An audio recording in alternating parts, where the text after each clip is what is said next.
Hi friends, स्वागत है आप सभी का अमेजिंग हिस्ट्री चैनल में। मैं हूं आपका दोस्त स्मिथ प्रजापति और आज आपको बताने जा रहा हूं मम्मी के बारे में। जी हाँ, आपने सही सुना, मम्मी के बारे में। मम्मी का नाम सुनते ही आप लोगों के दिमाग में इजिप्ट के भयानक पिरामिड और उनमें नक्शीकाम से भरे हुए बक्सों में रखी हुई राजा की भयानक मम्मी के बारे में ख्याल आता होगा, लेकिन आज मैं आपको बताने जा रहा हूँ भारत की एकमात्र मम्मी के बारे में। जी हाँ, आपने सही सुना, भारत की एकमात्र मम्मी के बारे में, जो कि है एक बौद्ध संघा तेंजिन की मम्मी।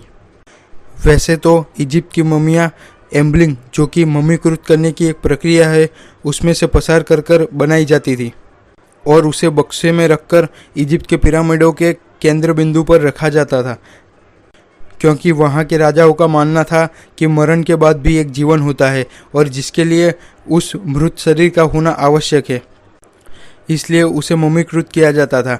लेकिन आज मैं आपको बताने जा रहा हूँ बौद्ध संत की मम्मी, जो कि बिना किसी ऐसे लेपन के बनाया गया है। यह मम्मी प्राकृतिक वातावरण में ही रखी गई है, जो कि एक बौद्ध संत की मम्मी थी। और यह मम्मी जिस संत की है, वह संत 15वीं शताब्दी के करीब हुए थे, जो कि लगभग संत कबीर के समय में ही हुए थे। ऐसी लगभग 30 से भी कम मम्मियाँ अब इस पृथ्वी पर बची हुई है, जिसमें से ज़्यादातर जापान के उत्तरीय तट पर एक टापू में पाई जाती है। लेकिन भारत में यही एकमात्र मम्मी बची है, जो कि लगभग 500 साल पुरानी है।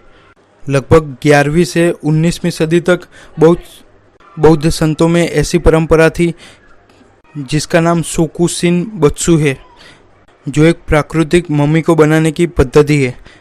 उसमें बौद्ध संत, जो कि तपस्या में जीवन भर लीन रहते हैं, उनके मरण के समय में वह खाना पीना छोड़कर एक प्राकृतिक जीवन बिताते हैं, जिसमें वह जंगल के पौधे और पेड़ में से मिलती चीज वस्तुएं यानी कि फल में से अपना जीवन बिताते हैं। जिसमें इसका भी समावेश किया जाता है कि वह एक तपती हुई जगह में रहते हैं, जिससे उनके शरीर का भेद भी सूख जाए और उनके शरीर को लंबे समय तक संभाल कर रखा जा सके।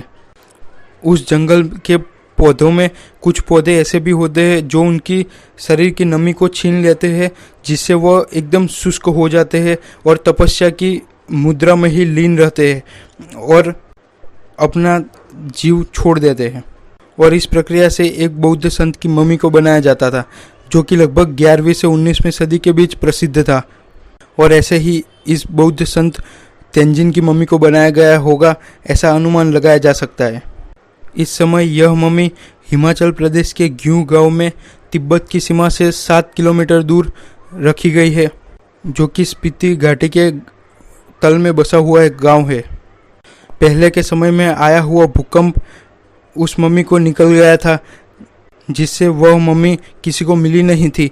लेकिन 1975 यानी कि 1975 में आईटीबीपी के जवानों के रोड के बांधकाम के समय के दौरान खोदकाम में से वह मम्मी फिर से निकाल गई और वह उसी हालत में थी जिस हालत में पहले के समय में रखी गई थी। इस मम्मी के सिर पर अभी भी बाल है और खोदकाम के दौरान इस मम्मी के शरीर में से खून भी निकल रहा था, यानी कि एकदम जीवंत अवस्था में वह मम्मी रखी गई है। इस मम्मी के खुले मुंह में से उसके सफ़ेद चमकीले दांत अभी भी दिखाई पड़ रहे हैं। इस समय में यह मम्मी ग्यू गांव के कुछ मकानों के बीच एक बौद्ध पीठ के बाजू में एक मकान में कांच के बक्से में रखी गई है, जिस पर एक पतला वस्त्र उड़ाया गया है। यह मम्मी आज भी सुरक्षित है और आप इसे जाकर देख सकते हैं, जो कि एक ग्यू गांव में है। तो दोस्तों, आपको ये वीडियो कैसा लगा कमेंट करके ज़रूर बताएं और लाइक करना ना भूलें।